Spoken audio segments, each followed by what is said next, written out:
നമസ്കാരം മലയാളി വാർത്തയിലേക്ക് സ്വാഗതം. തൃശ്ശൂരിൽ മത്സരിക്കുന്ന സുരേഷ് ഗോപിയുടെ താമരയ്ക്ക് കരുത്താകും പത്മജ വേണുഗോപാലിന്റെ പരിവാറിലേക്കുള്ള വരവെന്നാണ് ബിജെപിയുടെ വിലയിരുത്തൽ. അതീവ രഹസ്യമായി ഏവരെയും ഞെട്ടിക്കാനായിരുന്നു തീരുമാനം. ഇതിനിടെയാണ് ന്യൂസ് 80 കേരളയിൽ വാർത്തയെത്തിയത്. ഇതിനാദ്യം നിഷേധിച്ച പത്മജ വേണുഗോപാൽ ഇന്നലെ രാത്രി തന്നെ തിരുത്തി ബിജെപിയിലേക്കെന്ന സൂചനയും നൽകി. അതിനിടെ പത്മജയുടെ വരവ് വടകരയിൽ കോൺഗ്രസ് സ്ഥാനാർത്ഥിയായ കെ മുരളീധരനെ പ്രതികൂലമായി ബാധിക്കുമെന്നാണ് കോൺഗ്രസ് വിലയിരുത്തൽ. കണ്ണൂരിലും ഇതിന്റെ അനുരണനമുണ്ടാക്കാനാണ് CPM ശ്രമം. തൃശ്ശൂരിൽ അതിശക്തമാണ് ത്രികോണപ്പോര്. ഇത് CPIയുടെ സുനിൽകുമാറിനെ കൂടുതൽ അനുകൂലമാക്കുമെന്നും ഇടതുപക്ഷം വിലയിരുത്തുന്നു. തൃശ്ശൂരിൽ BJPയും ഇടതുമുന്നണിക്കുമായുള്ള ക്ലോസ് ഫൈറ്റിന് അവസരമൊരുക്കും പത്മജയുടെ രാഷ്ട്രീയ മാറ്റെന്ന് വിലയിരുത്തുന്നവർ ഏറെയാണ്. ഒപ്പം തന്നെ ഇത് ആയുധമാക്കാനാണ് എതിർകക്ഷികളുടെ തീരുമാനം.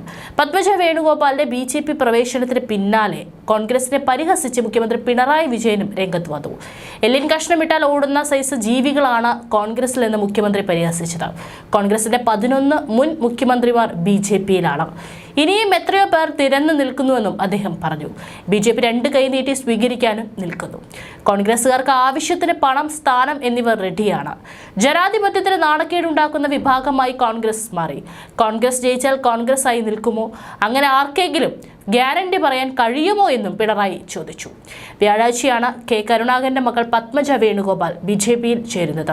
പത്മജയുടെ തീരുമാനം വഞ്ചനയാണെന്നും BJPക്ക് ഒരു തരി പോലും ഗുണം ചെയ്യില്ലെന്നും സഹോദരനും പാർട്ടി MPയുമായ കെ മുരളീധരൻ പറഞ്ഞു. നേതൃത്വം തന്നെ മാറ്റി നിർത്തിയതിൽ അസ്വസ്ഥനായിരുന്നുവെന്നാണ് പത്മജ വ്യക്തമാക്കിയത്. കഴിഞ്ഞ നിയമസഭാ തെരഞ്ഞെടുപ്പിൽ തൃശൂർ നിയോജക മണ്ഡലത്തിൽ നിന്ന് മത്സരിച്ച ഇടതുമുന്നണിയോട് പത്മജ പരാജയപ്പെട്ടിരുന്നു.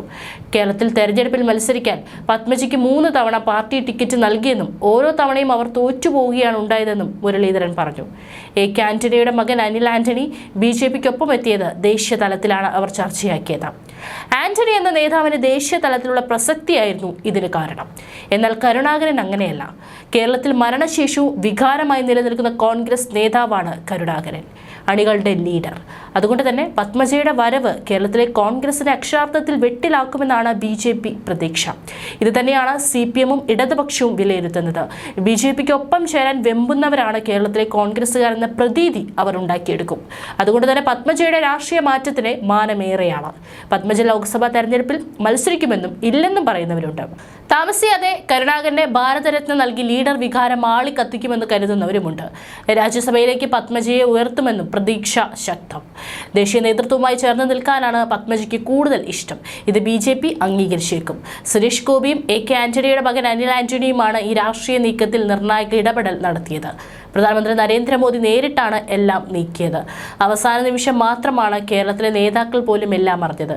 BJPയുടെ കേരള നേതൃത്വത്തിന് ശോഭാ സുരേന്ദ്രനപ്പുറം പ്രധാന വനിതാ മുഖത്തെയും കിട്ടുകയാണ് ഈ നീക്കത്തിലൂടെ. സംസ്ഥാന രാഷ്ട്രീയത്തിൽ BJPക്കായി നിറയുന്ന നേതാവായി പത്മജയെ മാറ്റിയെടുക്കാനും ഇവരെ കൊണ്ട് സാധിക്കുമെന്ന് തന്നെ പ്രതീക്ഷിക്കാം.